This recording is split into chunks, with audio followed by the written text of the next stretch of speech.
Nah kajian sama urusannya tanggung jawabnya ke di akhirat ketika orang ngajenkeun nyana leuwih ngeunaheun tapi ketika orang jaing ge bangsa Indonesia ja aki aing ge baheula berjuang malah diseret aki aing ge atuh aya saeutik mah urang teh sifat kebangsaan urang dihijikeun jeung keagamaan urang kok kieu-kieu teuing berarti urang boga tanggung jawab terhadap negara ketika urang boga tanggung jawab terhadap negara atuh kudu dideuleuh saeun nu rek kerjaan negara teh bakal kumaha ieu nagara dibawa ka mana ieu nagara kumaha nasib rakyat ieu geus jelas bensin nararaek endog nararaek malah kamari tukang endog dipepes-pepeskeun cakena kunaon emang bedu aing cenah teh mararaek endog masyaallah karim jadi kiai pun nyanyawanan ih datang atuh sia kai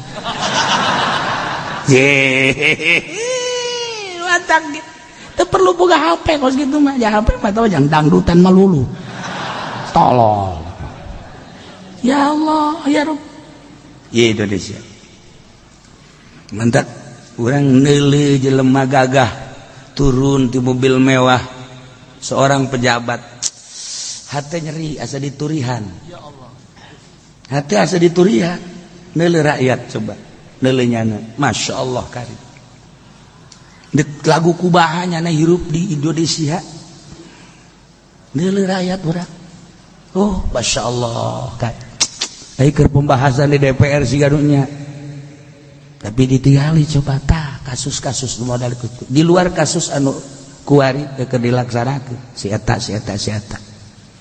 ya kumaha wa taqdilana bi ajami ma natlubuhu minal hajat wa tarfa'una biha indaka 'ala darajat syaitanir rajim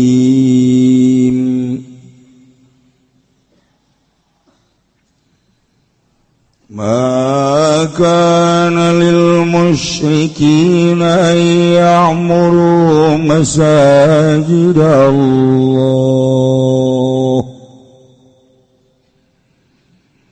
syahidin ala anfusihim bil kufr ulaika habitat a'maluhum wa fin nari hum khalidun wallahu alamu bimuradi oranana ana ikut tetep kade wong kang musyrik kabeh apa yen tah ngarameakeun ya musyrikin ing pirang-pirang masjid Allah bil ifradi kalawan dan ifradkan masjid Allah wal jamilan dan jamakan masajid Allah bidukhuli wal qu'udi fi kalawan manjing masjid Allah lan dodok bihi ing dalam masjid Allah syahidin alakang nyakseni kabeh ala anfusihim ingatase pirang-pirang awak musyrikin bil kufri kalawan kufur utawi mengkono musyrikin iku habitat sia-sia batalat tegese batal amalum apa pirang-pirang amale ulaika ya ada misyartiha guna orangana syarati amal wa finnari lan ing dalam narakahum utawi ya ulaika khaliduna iku kang langgeng kabeh innama ya'muru masajid Allahi man amana billahi wal yawmil akhir وأقام الصلاة وآتى الزكاة ولم يخش إلا الله فعسى أولئك أن يكونوا من المهتدين Allahu a'lamu bimuradi innama ya'muru ing pasti ngarameakeun ngabangun masjid Allah ing pirang-pirang masjid Allah sapa wong kang imankeun ya maning Allah lan ing dina kang akhir lana tepi yang mana salat aing salat wa talan ngalakeun yang mana zakat aing zakat walam yakhsha lan ora wadi man ahadani uswiji illallah angin ya Allah pasa ulaika maka mana wa apa mangkono al mausufu Wiyandana ya ulaika minal muhtadin iku tetap saking ngongkang oleh pituduh kabeh.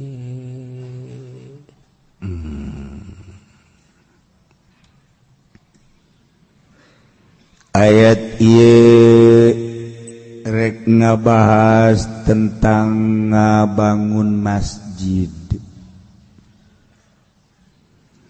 Di Islam aya sarana ibadah anu khusus ialah masjid.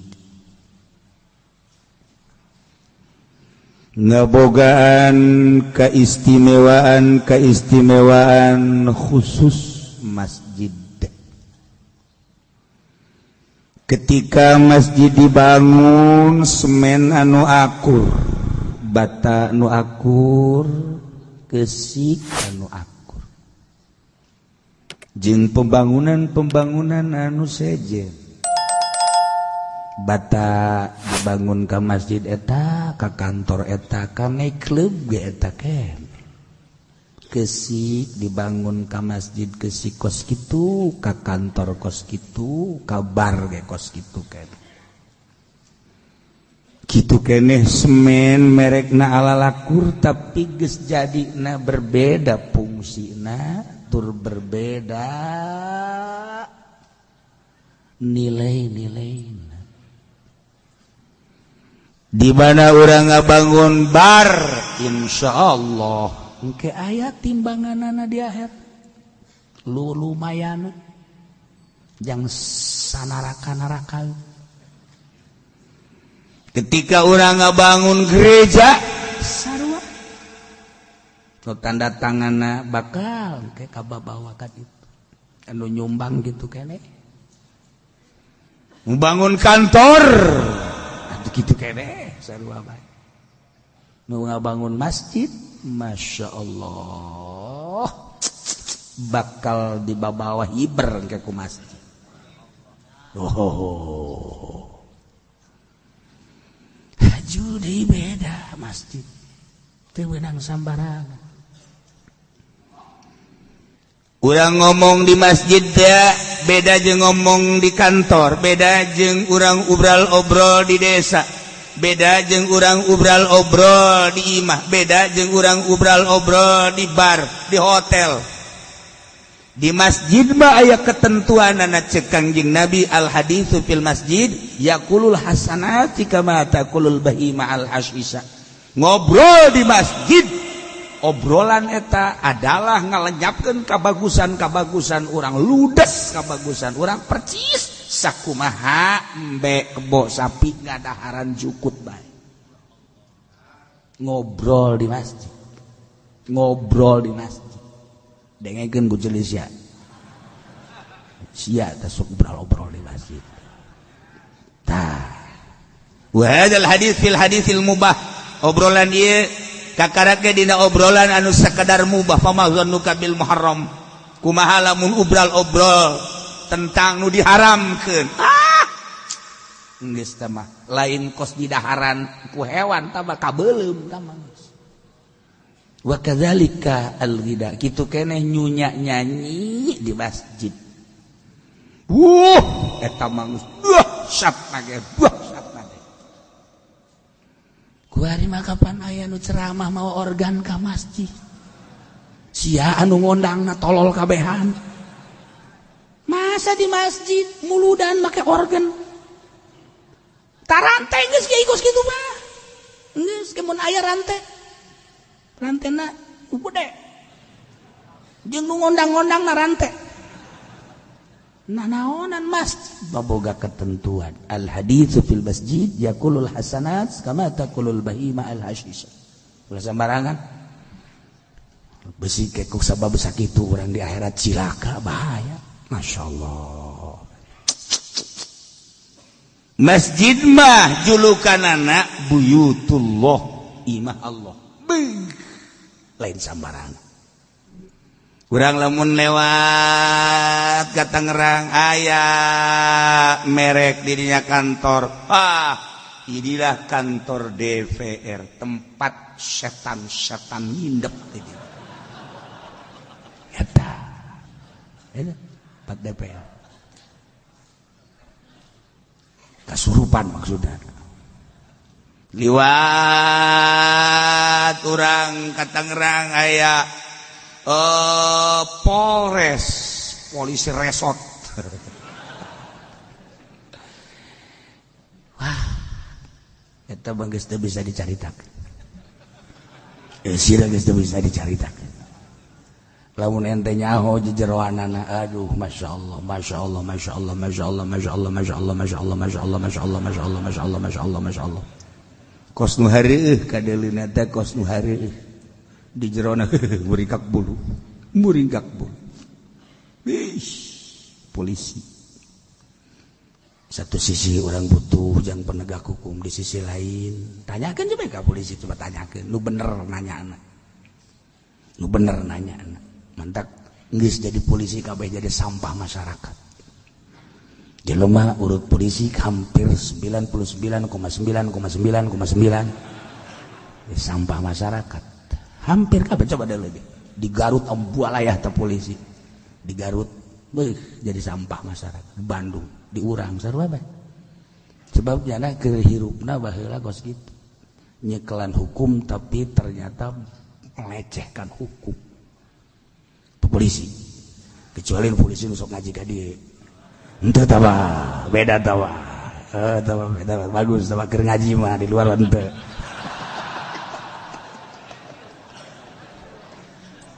Ya Allah, ya Rabb. Tentara, ya sawah-sawah. Jadi tekan kerusakan di jero dewa gua gitu. Berbagai sektor di Indonesia lamun nyaho. Insyaallah karim.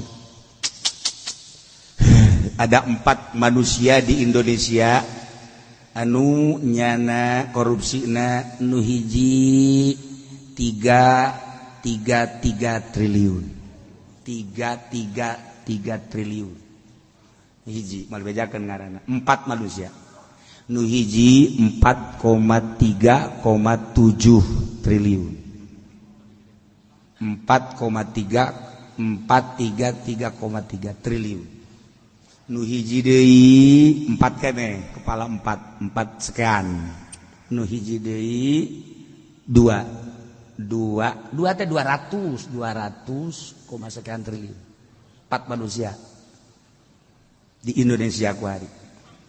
Jadi lamun nu hiji 300, nu hiji 400, nu hiji 400, nu hiji 300. Cepat.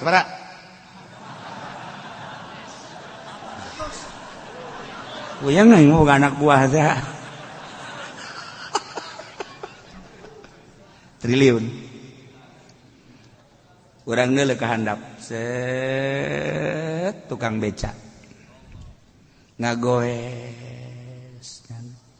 Geus ngagoes, haju dihutang mayarna. Cak tukang beca pejit ya aing.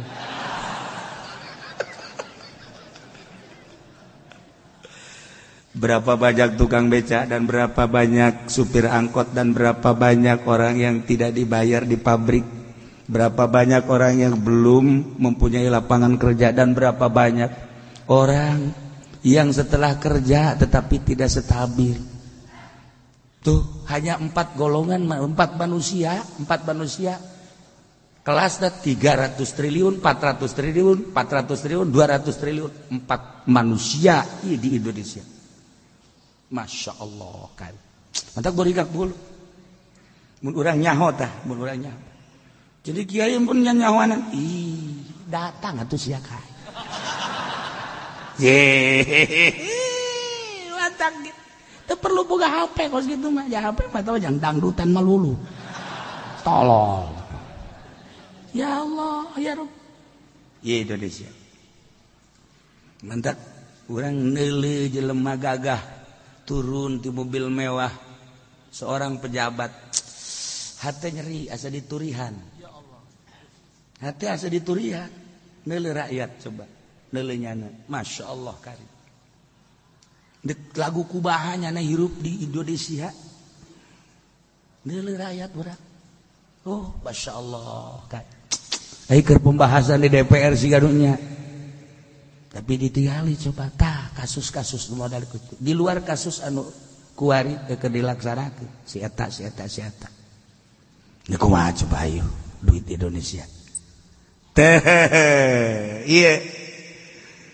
Nah, kajian sama urusannya na, tanggung jawabnya na ke di akhirat. Ketika orang ngajenkeun nya leuwih ngeunaheun, tapi ketika orang jaing ge bangsa Indonesia, ja aki aing ge baheula berjuang, malah diseret aki aing ge. Atuh aya saeutik-mah urang teh sifat kebangsaan urang dihijikeun jeung keagamaan urang. Kok kieu-kieu teuing? Berarti urang boga tanggung jawab terhadap negara. Ketika orang boga tanggung jawab terhadap negara, atuh kudu dideuleusayeun urang kekerjaan negara teh. Bakal kumaha ieu negara dibawa ka mana ieu negara, kumaha nasib rakyat ieu.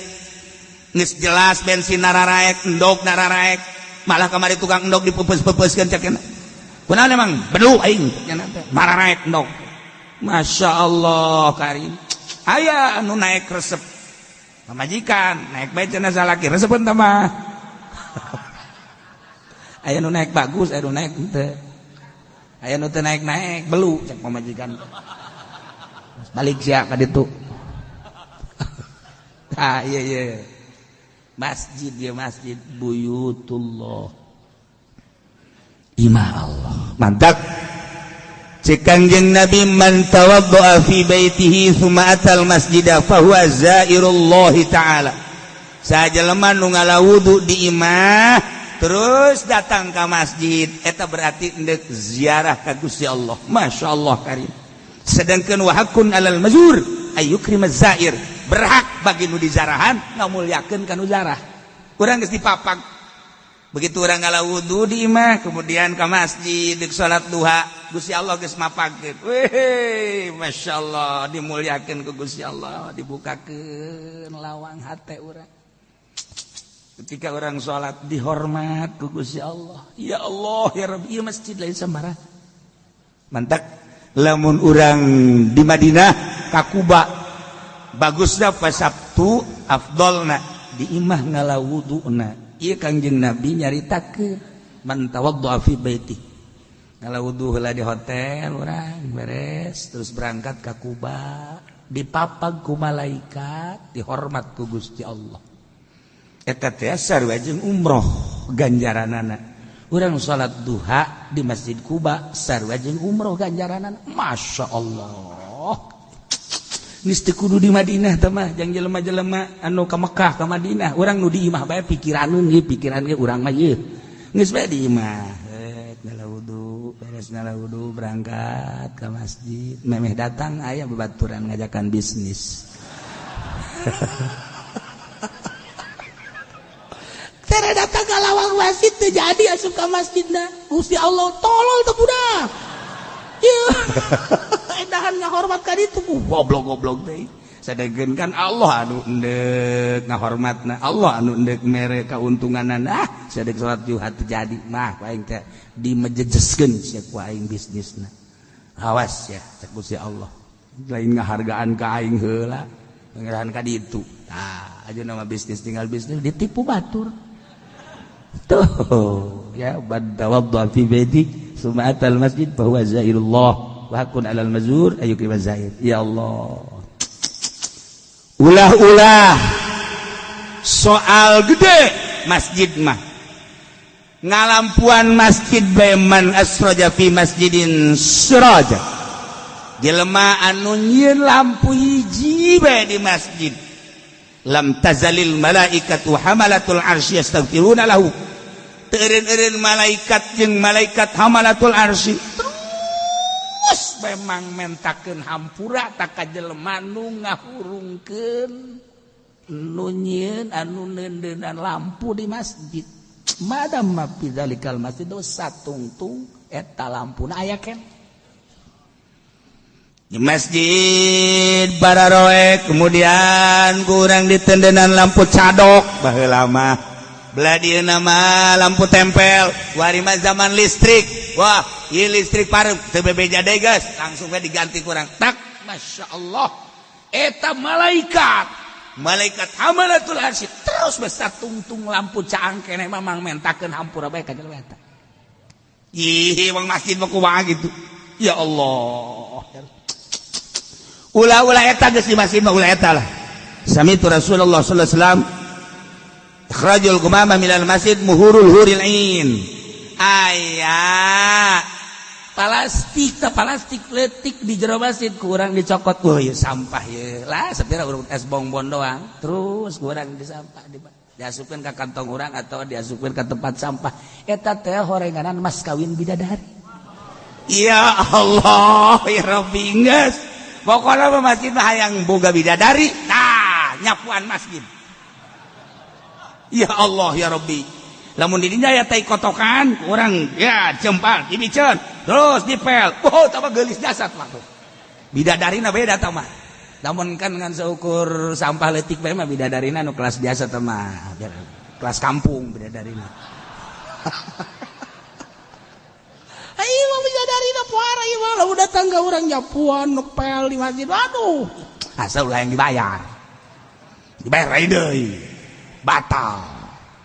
Ini mah ikhlas lillahi ta'ala muhurul huril ain eta adalah mas kawin bidadari. Untuk lamun aya jelema nangtung ceng tah sampah tah picen tah rugi eta nu nita tolol lain nyana nu kawin jeung bidadari enan itu goblok kuduna mah sia naon dia indek sasapu awas aing kabeh aing pokona mah geus ulah aya sararian kuduna kan gitu kuduna ya ceng sapuan ceng itu mere bidadari tolol teh budak. Ya Allah ya urang ngalueun teh dempok ka jerona teh kos kitu eta. Aduh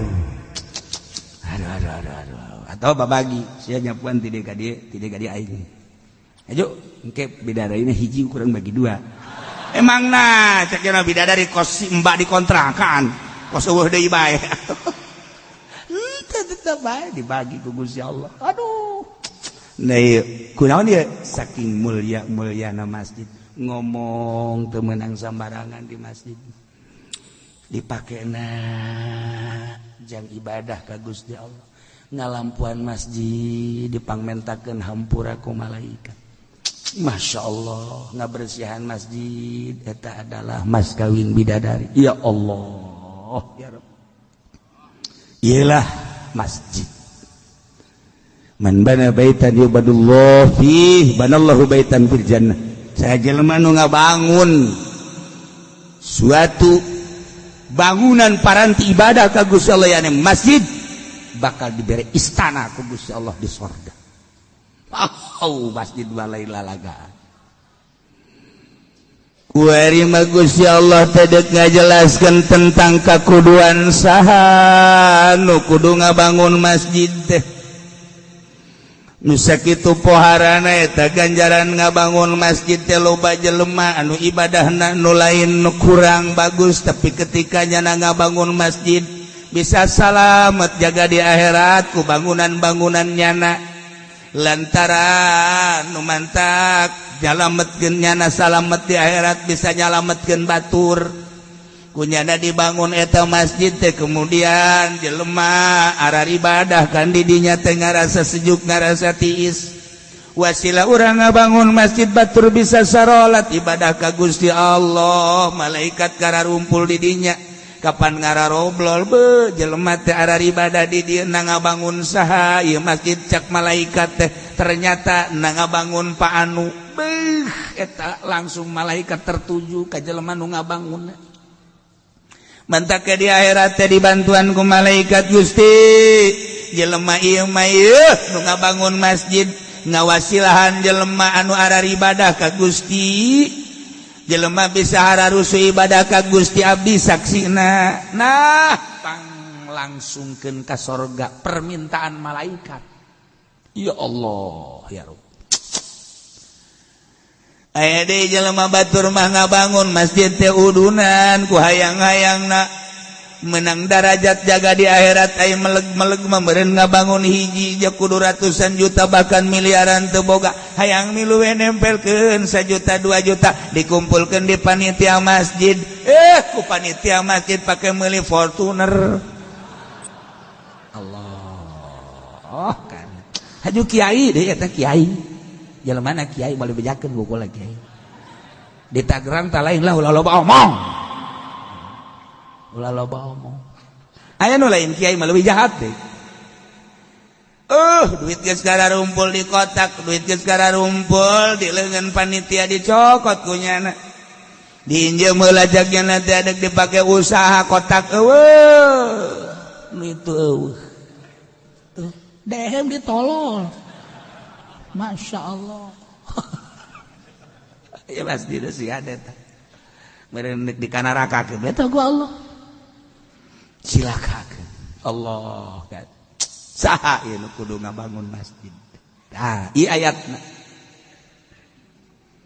ma kana lil musyrikin ya'muru masajidallah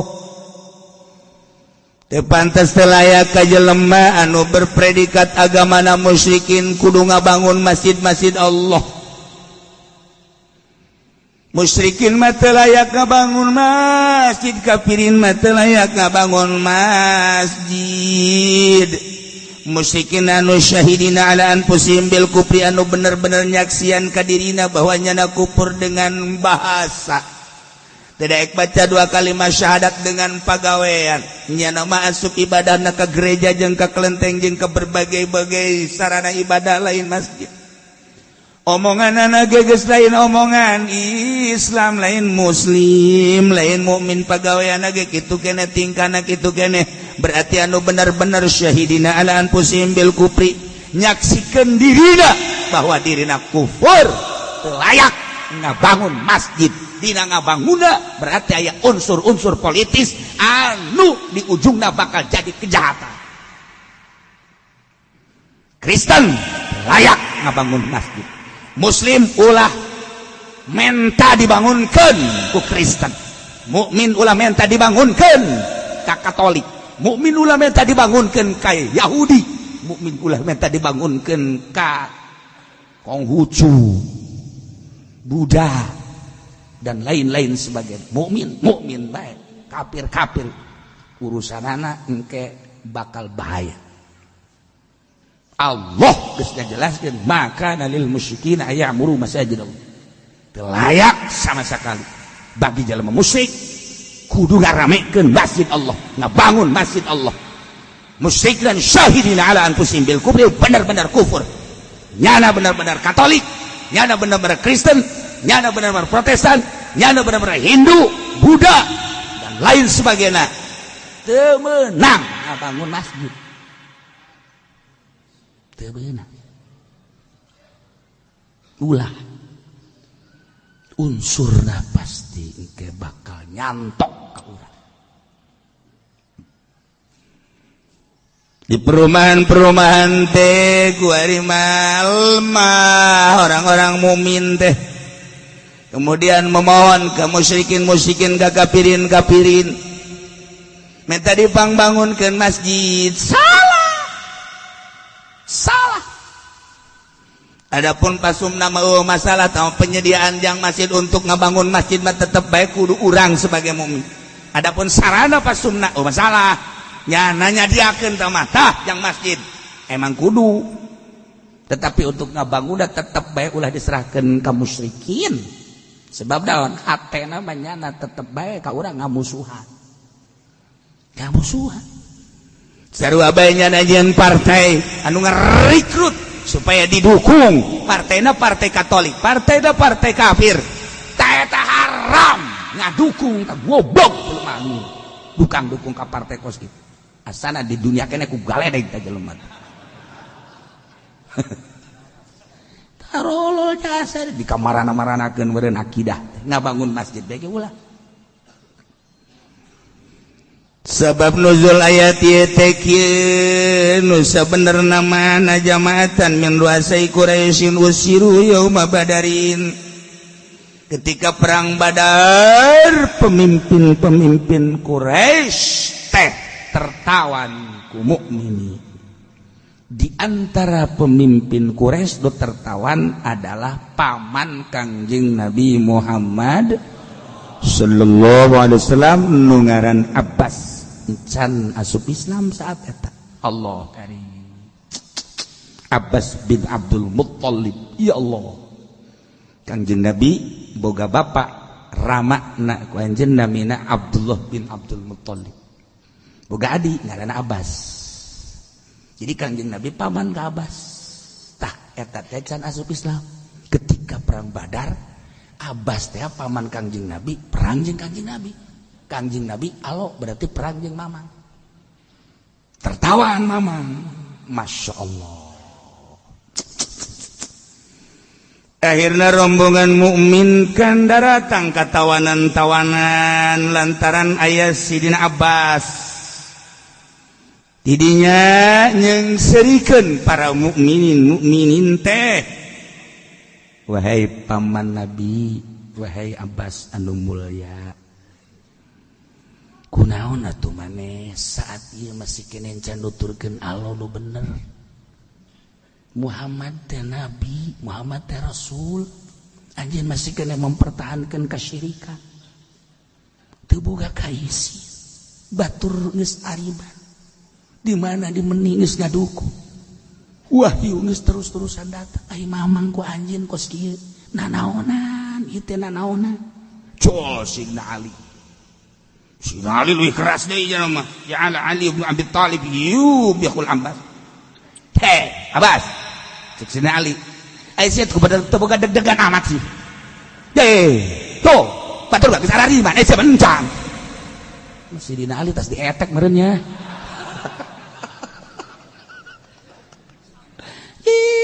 Si godon kitu teuing atuh deuleu batur geus sararima perang ge ka surga isya nu paeh parang sana atuh kunaon merangan Allah maneh mah Muhammad geus jadi perangan heuh sia qoti aturahmi pegat jeung dulur nanaonan cek Sidina Ali diisin-isin Sidina Abbas cek Abbas malakum tadhkuruna masawiyana wa taktumuna mahasinan. Maneh kunaon sih deuleu kula teh nu gorengna bae. Deuleu atuh nu bagusna. Lamun deuleu nu gorengna bae pasti maneh nyarekanan ka kaula jeung ngisin-ngisin ka kaula. Deuleu atuh nu bagusna. Jelema mah kudu boga pertimbangan. Ulah melihat sebelah mata, nu gorengna bahas, nu bagusna bahas. Engke coba lobaan kabagusan apa lobaan kagorengan. Ulah waka osok haju nyararekanan ngisin-ngisin. Cek Sidina Ali emang naon bagus maneh? Ali.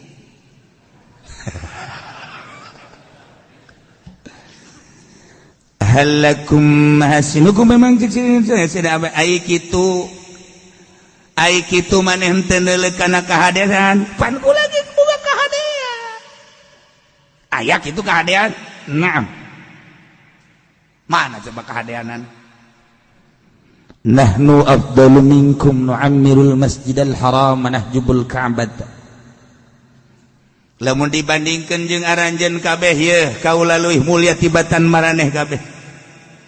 Masjidil Haram saha anu ngabangun jeung saha anu ngurusan? Abbas ya.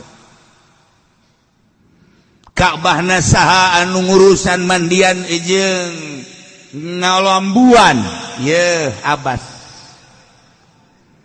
Selalu kukula diurus jelema anu marunggah haji anu ibadah saha anu merean caina ye Abbas.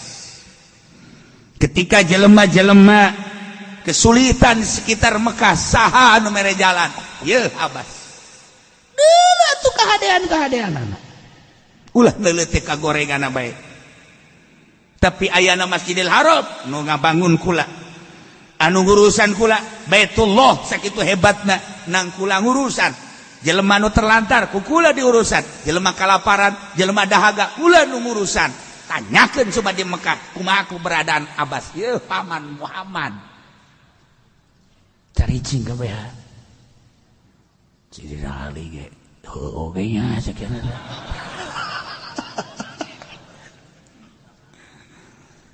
Tapi ternyata horenganan ucapan Abbas kos kitu teh henteu sambarangan diperhatikeun ku Kangjeng Nabi. Kangjeng Nabi teh tadarruk ka Gusti Allah, teh lila turun ayat malaikat Jibril. Malaikat Jibril nurunkeun ayat maka lil musyrikin ya'muru masajidallah. Layak Muhammad bejakeun ka para musyrikin untuk ngebangun masjid, khususnya Masjid Haram dibangun ku Abbas. Umumnya seluruh masjid nu mantak dijamakeun masajidallah ieu teh li ta'zim, sebab imam daripada seluruh masjid, jihad daripada seluruh masjid sadunia menghadap ke Masjidil Haram kabeh mantak dijamakeun masajidallah li ta'zim. Kompas urang di satu khususnya Masjidil Haram anu keur dipermasalahkeun ayeuna, umumnya seluruh masjid di dunia teu layak, teu bagus, teu wajar masjid dibangun musyrikin. Ulah. Masyaallah. Andai kata terjadi ngabangun Masjidil Haram model ku Sidina Abbas meme asup Islam, atau masjid-masjid anu lain dibangun ku para musyrikin, ku para kafirin, kumaha engke di akhiratna apakah aya ganjaran? Ulaika habitat a'maluhum.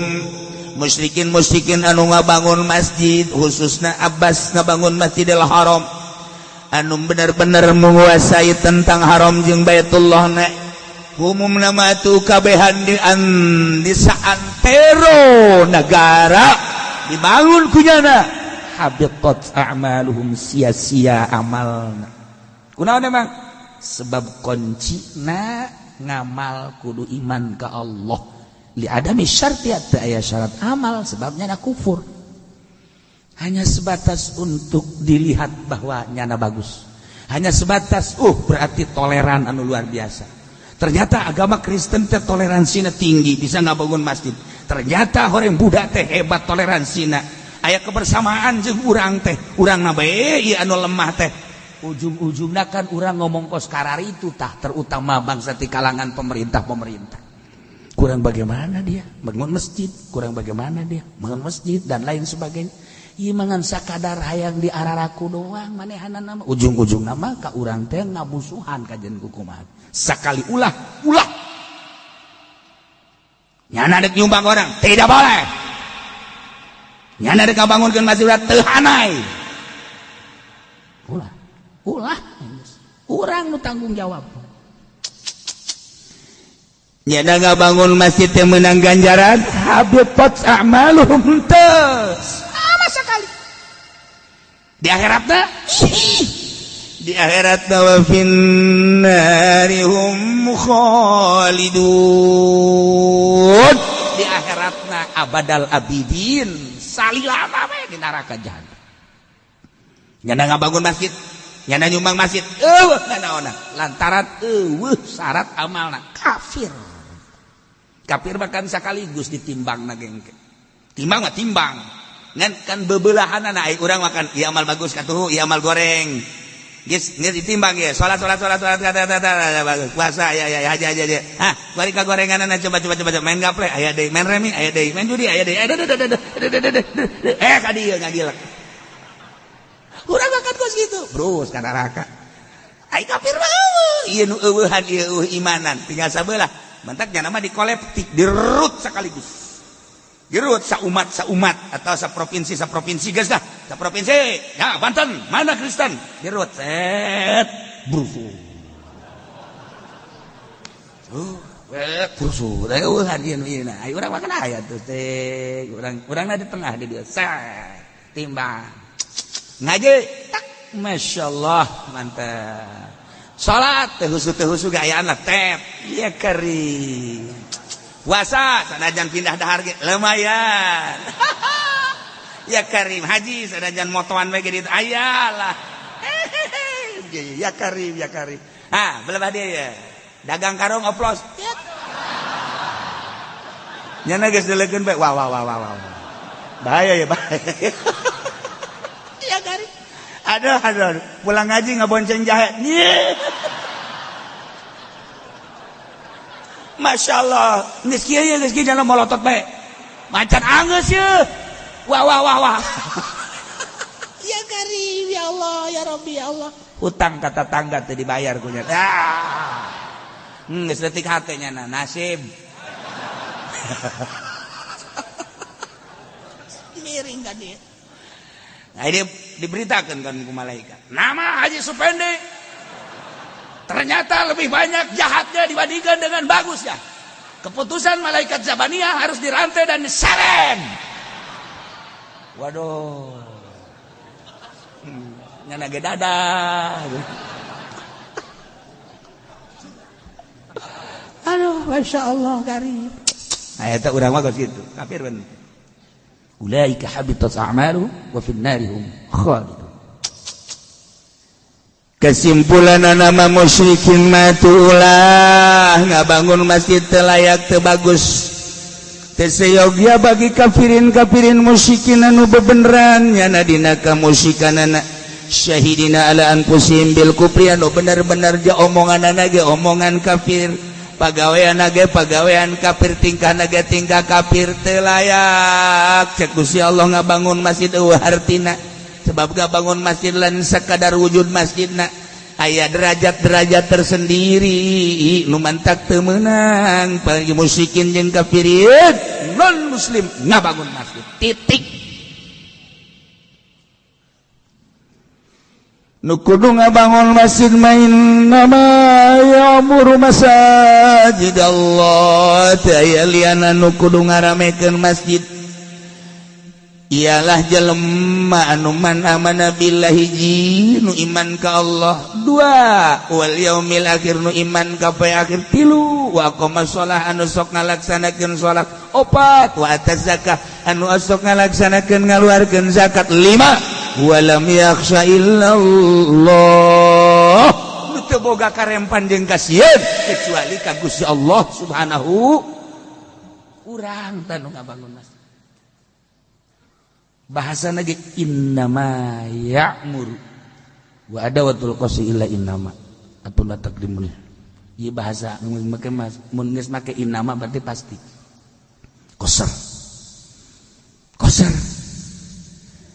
jadi gak bangun masjid baulah diserahkan ke kafirin, ke musyrikin, ke non muslim saha nu kudu bangun masjid layakna jelema nu kasifatan kulima hiji man amana billah nu iman ka Allah nitah nyieun masjidna Allah urangna iman ka Allah haju ngabangun masjid mantap nyambung berarti ketika kafir ngabangun masjid teu iman ka Allah sedangkan paranti ibadah ka Allah atau teu nyambung berarti aya unsur lain anu urang bakal eleh.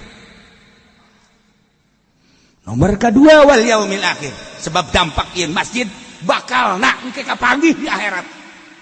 Iman urang ka yaumil akhir ngabangun urang masjid nyambung atuh engke di akhirat masjid bakal dijieunkeun perahu kapal yang nyalametkeun umat-umat anu cilaka. Tilu waqoma shalah emang paranti salat masjid mah. Jang naon atuh dibangun ge ai haju leuleungan mah teu dipake salat. Jang salat. Urang ngabangun masjid kemudian daratang jelema ka masjid ya Allah ya Rabbi bangga urang. Masyaallah Karim. Kunaon banggana? Aya keramik kurangan di dinya. Masyaallah aing pernah 10 meter ngahutang ka masjid acan dibayar gua dige. Tah eta. Aya satu kebanggaan. Aqama shalah. Obat wa atas zakat. Lantaran biasa nak baheula zakat teh ditampung di masjid. Kemudian fakir miskin datang. Sebar-sebarkeun kan di masjid. Fungsina jang syiar agama atas zakat. Mata dibuat di Al-Qur'an. Jeung walam yakhsha illallah teu boga kasieun jeung karempan kecuali ka Allah lillahi ta'ala. Ulah aya unsur-unsur selain daripada Allah.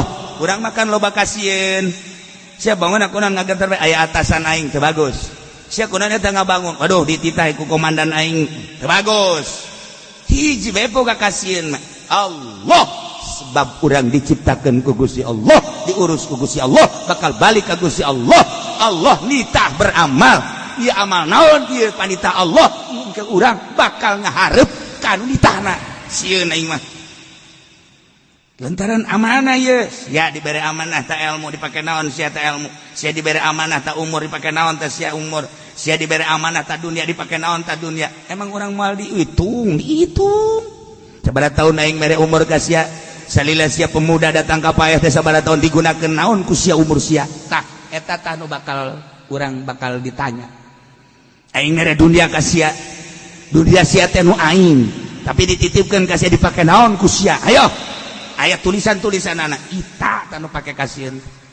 Ayo diberi ilmu sia ku aing, ha? Kurang kumaha aing mere ilmu ka sia digunakeun pake naon salila hirup ilmu sia teh. Amanah eta teh ti aing teh disampaikeun jeung unsur penyampaian kumaha. Ayo coba. Masyaallah lamun urang ke ditanya ke di hareupeun Allah kumaha. Walam yakhsha illallah. Kasihan kecuali Allah. Hiji bae. Di dunia paling ditembak, di dunia paling ge di itu penjara di dunia beres, tapi di akhirat salam. Imam Hanafi mah diseret kita nyaritakeun ngomongkeun bahwa Al-Qur'an jadid bisa Al-Qur'an gadib seret manehanana. Saya seret sidang deui, sidang tanya kumaha ieu jadid apa hadis, qadim apa jadid, gadib sakit tugas di kieu hatep penjara kajeun cek Imam Hanafi. Masya Allah, justru di jero penjara Imam Hanafi ngarasakeun kalazatan ketemu jeung Allah Subhanahu wa taala. Eta mah hanya sabab di jero penjara terasingnya jeung makhluk-makhluk. Nikmat poregadan di penjara teh. Bisa wusul ilallah. Bisa ningali ka Allah ku mata hate. Ya Karim Allah. Nah, mantap ieu masjid nu ngabangunna urang sebagai mukmin. Sakumaha tadi keistimewaan masjid anu luar biasa. Lamun jelema boga dunia kemudian haju siap ngabangun masjid, terutama di pinggir jalan. Di pinggir jalan, jelema ngabangun masjid di pinggir jalan, kemudian jelema lewat pas waktu sholat, terus nyana sholat di dia. Eta mah geus teu kudu caritakeun buanjana anu buanana anu buanana. Wah, saya teh mun carita. Nyadiakeun sarana salat di pinggir jalan saha anu liwat butuh salat geus. Wah, raja saya. Ya Allah. Wah, raja saya. Tuh. Gaya jelema peting-peting jam 12 kahujanan. Aju manehna teh anu leuwih mah nu sugih, hajunya nah hayang endong keketrok ka imah nu sugih, ketrok. Siapa nu sugih? Saya. Ada apa ini saya kehujanan? Oh iya. Saha? Ulah.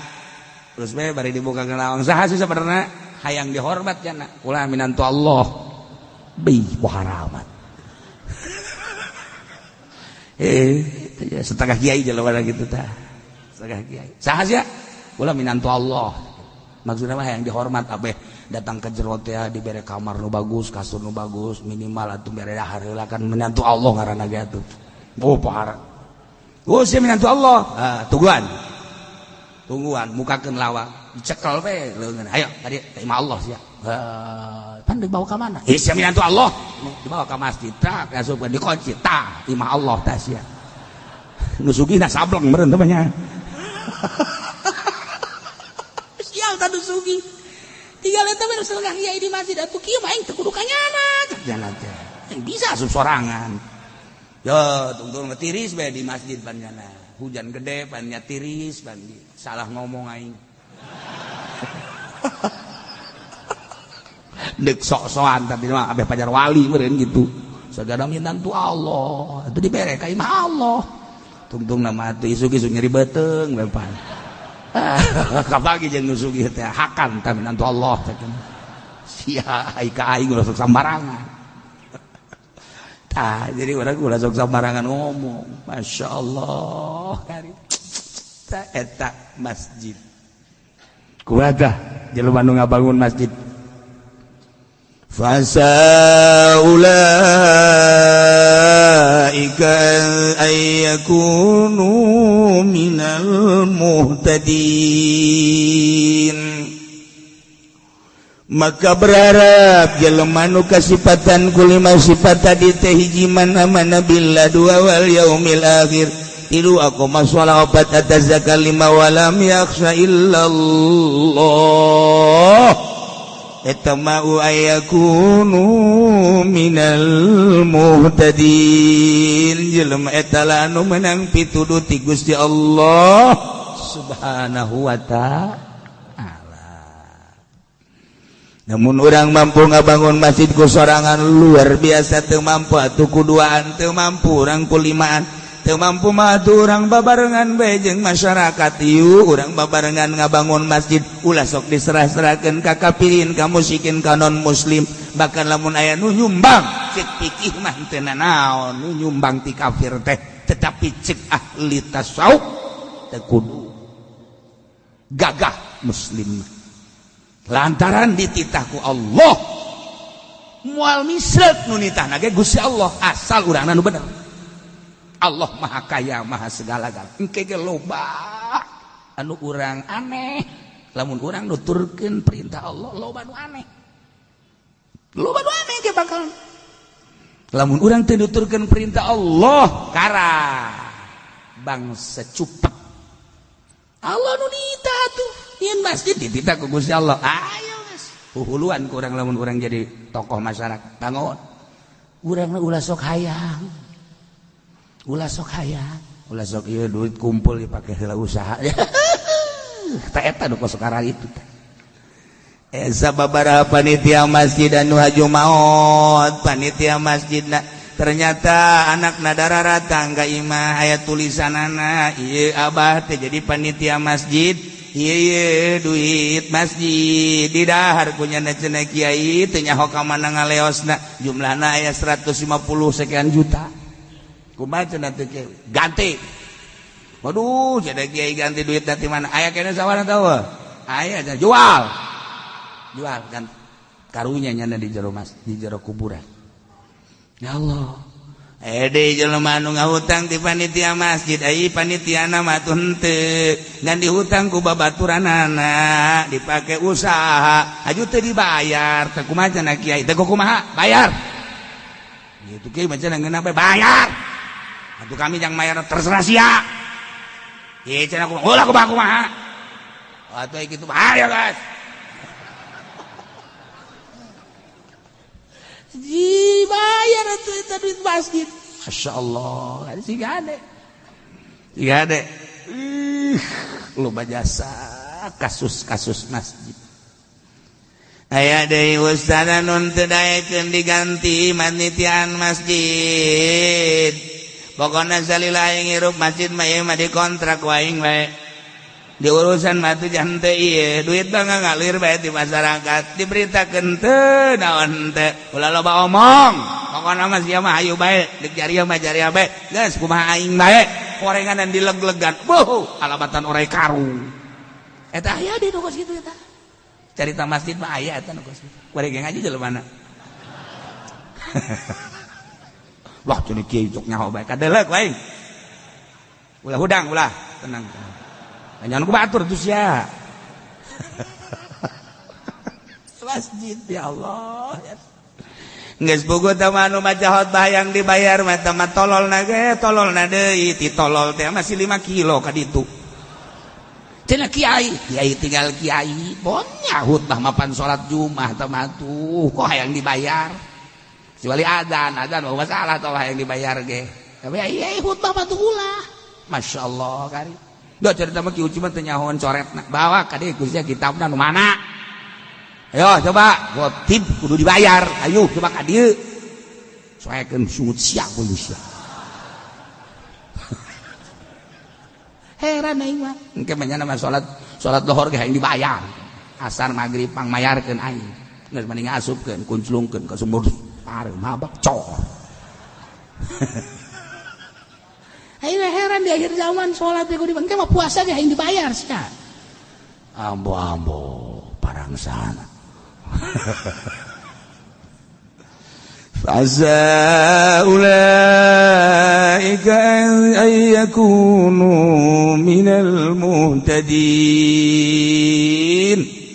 Ialah jelema-jelema anu ngabangun masjid nu kasipatan ku 5 iman ka Allah iman ka yaumil akhir ngalaksanakeun salat ngaluarkeun zakat teu boga kasieun kecuali ka Allah.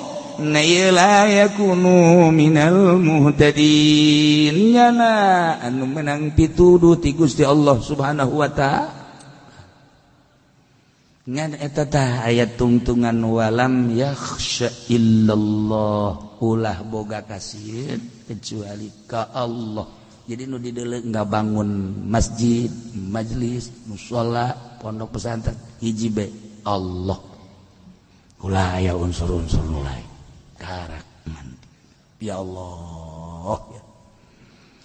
Jadi ke surang jelas atuh guaring mah instruksi ti Gusti Allah tinu bogana tinu khaliqul makhluk siga geunaheun urang dibangunkeun masjid ku musyrikin horenganan asal siga ngeunaheun urang tararis dibangunkeun ku kafirin horeng salat teh nu gos darar itu teh horenganan boro-boro ngabangun musyrik mah asup ka masjid ge haram hukumna asup ka masjid haram hukumna kafir asup ka masjid haram hukumna non muslim asup ka masjid haram hukumna masyaallah tuh ngomong ngabangun.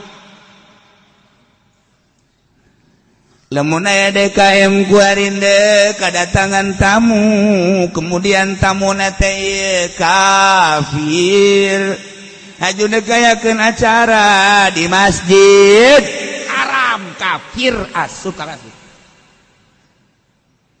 Kuaril Kapolda Banten teh kapan Kristen sedangkan di urang teh loba acara-acara nah ieu Kapoldana asup ka masjid haram asup ka masjid dah haram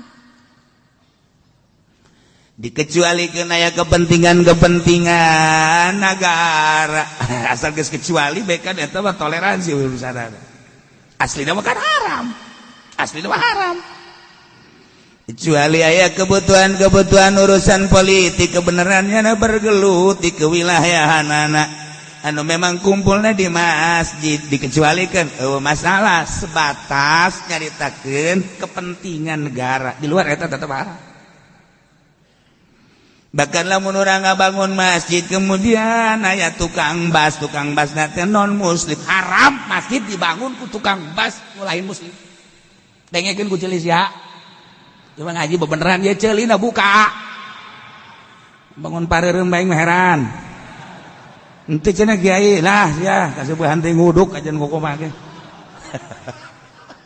yes ya jadi minantu Allah kabeh gara di beuteung sia oh sagali deui musyrikin kafirin manul muslim boro-boro ngabangunkeun masjid asup ka masjid ge haram lamun DKM ngameunangkeun asup ka masjid ka kafirin tungguan gara modar ge di akhirat dikarebekeun di neraka kecuali aya kepentingan anu patali jeung nagara nyana kebenaran keur bergelut di negara contoh model Kapolda Banten kemudian nyana asup ka masjid lantaran aya hiji nu rek disampaikeun nah eta mah utang hitung setelah nyampaikeun nyana geus teu meunang diuk di masjid kudu di luar wani henteu sia ka Kapolda kos kitu ayo coba Bapak Kapolda yang akan menyampaikan tentang urusan situasi dan kondisi keamanan di Banten. Dengan demikian dipersilakan untuk memberikan mau itu atau nasihat-nasihatnya yang bertalian dengan keamanan Banten. Dan setelah itu Bapak Kapolda harus duduk di luar masjid.